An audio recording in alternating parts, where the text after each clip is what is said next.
어제 규제가 나와가지고 네네. 제가 좀 몇 가지 물어볼게요. 네네. 1억대, 2억대, 3억대 저희가 입찰 많이 하는데 그거는 요 규제랑은 상관이 없다는 말씀이시죠?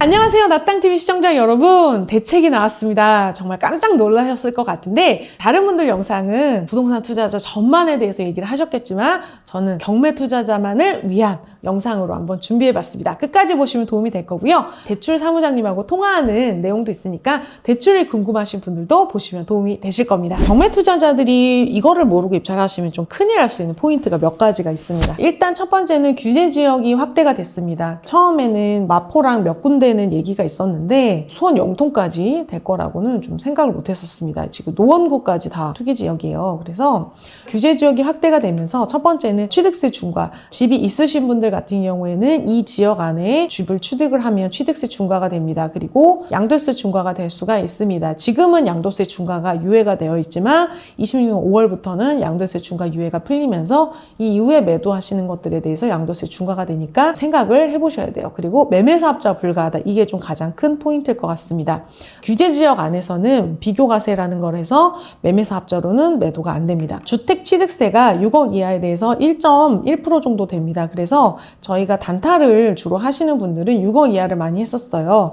6억은 아파트 취득세가 660만 원, 9억짜리는 3천만 원 정도 되다 보니까 취득세를 내고 나서도 수익을 내기가 쉽지가 않습니다. 그래서 6억 이하의 집으로 입찰을 하셔야 되는데 취득세를 8%를 내게 되면 수익이 거의 없어지기 때문에 취득세 중과를 안 받는 지역을 입찰하시는 게 좋습니다. 다주택자 법인 같은 경우에는 주의를 요하시는데 노원구까지 규제 지역으로 묶였기 때문에 1주택자가 노원구로 입찰하시게 되면 2주택 8%를 냅니다. 무주택자는 상관이 없으세요. 취득세는. 그런데 다주택자 같은 경우에는 규제 지역이 아닌 데를 하셔야지 된다는 거.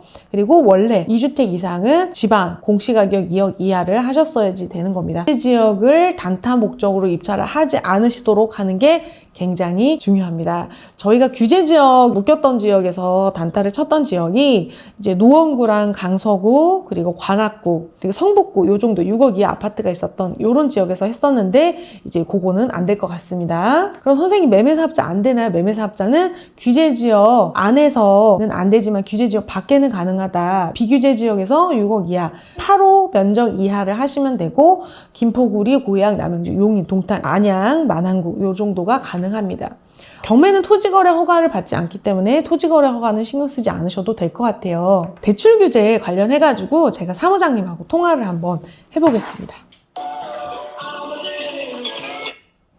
네, 안녕하세요. 네, 사무장님. 네, 안녕하세요. 어제 규제가 나와가지고. 네네. 제가 좀 몇 가지 물어볼게요. 네네네. 저희가 입찰 전략을 좀 전면 수정을 해야 될 것 같아서. 대출은 좀 어때요? 네, 저도 어제 발표 나는 거 계속 기다렸다가 네. 그 발표 내용 정리를 하느냐고 머리가 좀 아팠어요. 수도권 안에 규제 지역과 수도권 안에 비규제 지역, 네. 그다음에 수도권 이외 지역 세 개로 이렇게 나누시면 될 것 같아요. 그래서 어제 발표 난 거는 수도권은 이미 97 대책 이후로 대출 규제나 이런 것들이 이미 있잖아요. 네. 가장 큰 핵심이 수도권 안에서 규제 지역과 비규제 지역으로 나눠지고 네. 이 규제 지역에 대한 대출 규제가 나온 건데 네. 규제 지역에 대한 대출 규제는 딱 간단하게 하나예요. 네. LTV 무조건 40%로 낮추겠다. 매매가 네. 아니에요. 매매가 네. 아니고 부동산원이나 아니면 KB 부동산 시세 하한가, 일반가, 중간가, 상한가 있거든요. 네. 거기에 일반가 금액이 15억 이하일 것이냐, 네. 15억부터 25억 사이일 것이냐, 네. 25억 이상일 것이냐에 따라서 6억, 4억, 2억으로 규제하겠다라는 얘기예요. 네. 이게 가장 핵심적인 게 하나. 그 다음에 또 하나는 DSR이에요. DSR인데 기존에 이미 스트레스 금리 얘기를 많이 들어보셨잖아요. 네.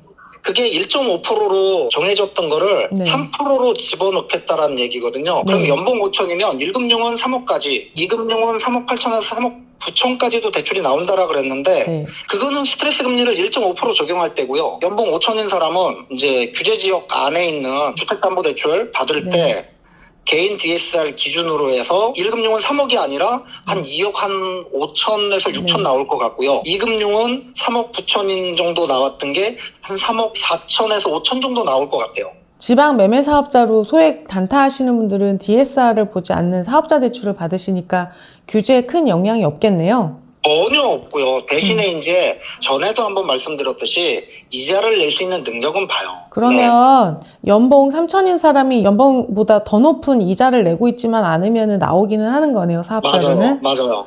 그리고 또 하나는 이제 나땅님 강의 들으신 분들을 대부분은 미리 저하고 상담을 먼저 다 하세요. 네네. 그래서 가능 금액, 투자할 수 있는 물건에 대한 가능 금액 선을 다 산정해 주시잖아요. 네. 네, 그런 선에서 들어간다라고 하면 매매 사업자로 단타 치시는 분들은 전혀 영향 주지는 않습니다. 여러 가지 대출 규제 조건들이 있는데 그 부분들은 미리미리 개인별로 상담해서 진행을 할 수 있는 부분인 것 같고, 가장 큰 거는 어제 나왔던 대출 규제의 가장 핵심은 그 부분인 것 같아요. 갖고 계신 자금이 2천만 원이신 분들도 계세요. 네네. 아니면은 4천 정도? 네. 2천에서 보통 한 5천 정도 사이에 자금을 갖고 계시기 때문에 뭐 2천 정도 갖고 계신 분들이라고 하면 감정가 2억에서 아니면은 1억 8천 이하 물건들을 아파트만 이렇게 보시는 거를 추천해 드리고요. 그 다음에 뭐 4, 5천을 갖고 계시다 그러면 감정가 3억 정도 되는 물건들을 한 2억 5천 정도의 낙찰을 받거나 하는 케이스로 이렇게 상담을 해드리니까 그냥 선호하는 금액대는 2억에서 3억대가 아닐까 이렇게 생각이 듭니다. 그래요. 1억대, 2억대, 3억대 저희가 입찰 많이 하는데 그거는 요 규제랑은 상관이 없다는 말씀이시죠? 전혀 상관없습니다. 알겠습니다. 사무장님 감사합니다. 네, 감사합니다. 대출 규제 관련해서 저희가 통화를 해봤는데요. 규제 지역이 아닌 데서 실거주 목적으로 입찰하셨던 분들 몇 분이 지금 조금 어려움을 겪으실 것 같아요. 15억 이하는 이제 6억이 한도인 거는 똑같은데 원래 저희가 뭐 25억씩 입찰하시는 분들은 저희 실전반에는 아직 없으셨어요. 그런데 LTV가 이제 40%가 되다 보니까 한도가 많이 줄었습니다. 이거를 예시로 한번 들어볼 건데요. 고덕 리엠파크라는 아파트가 경매로 나왔었어요. 이게 지금 실거래가 10억 9천, 11억 9천, 11억 2천, 11억 6천, 11억 7천 5백 이렇게 있고 저층이 11억의 호가가 있어요. 이게 1층이 나왔거든요. 이거를 시세를 여러분 얼마를 보세요? 그리고 이게 시세 맞을까요? 이제 이 시세를 인정을 하게 되면은 이거를 기준으로 1층 시세를 잡아서 입찰을 하시는 건데 이거 거품이야. 그렇게 되면 입찰가가 좀 내려가는 겁니다. 이거를 이제 입찰하려고 하셨던 분이 계셨어요. 실거주로 한번 입찰해 보겠습니다. 그래서 9억 2,780만 원 입찰을 하신다고 했는데 저는 이거를 지금 시세를 받아들인다면 9억 5천 정도로 쓰는 게 좋아 보입니다. 이렇게 말씀을 드렸어요. 낙찰이 얼마에 되냐면은 9억 4,600에 됐습니다.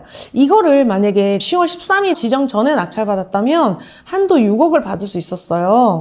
비규제 지역이었기 때문에 LTV 70%, 한도 6억. 그래서 이 한도는 어떻게 계산하냐면 KB 시세의 70% 이렇게 해서 6억 6,220만 원인데 지금 주택담보대출의 가계대출 한도가 6억이기 때문에 6억까지만 나오는 거예요.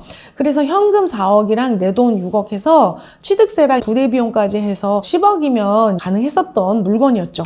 근데 이게 며칠 사이에 규제 지역이 되면서 똑같은 물건을 똑같은 가격에 낙찰을 받아도 12억일 때 대출이 4억까지만 나와서 현금 6억이 필요하게 된 겁니다. 그러니까 며칠 사이에 현금 4억으로 살 수 있었던 아파트가 현금 6억이 필요하게 된 거예요. 그럼 이 2억에 대해서 추가로 현금이 필요하거나 신용대출이나 다른 대출을 좀 더 받아야 되는 상황이 된 겁니다. 이 아파트예요. 이거를 받아들일 것인가 말 것인가. 제가 생각했을 때는 고덕의 준신축이 뭐 더 떨어질 것 같지 않거든요. 10억 5천 정도 보고 저는 입찰가를 써드렸어요.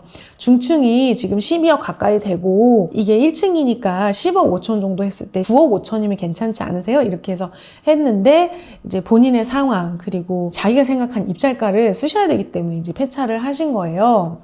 근데 우리 지금 최근에 단기 매도한 물건입니다. 여러분이 단기 매도하면 약간 이런 모습이실 것 같아요. 2억 8,200만 원의 낙찰을 받으셨는데 처음에 저희가 이걸 팔 때는 한 3억 1,000만 원 정도로 팔면 어떨까라고 이제 한 거예요. 그래서 3억 500에 매도를 하셨어요. 생각보다 매도하기가 쉽지 않아서 선생님 500만 원 내고 하고 매도했습니다. 라고 해서 이게 이제 표예요.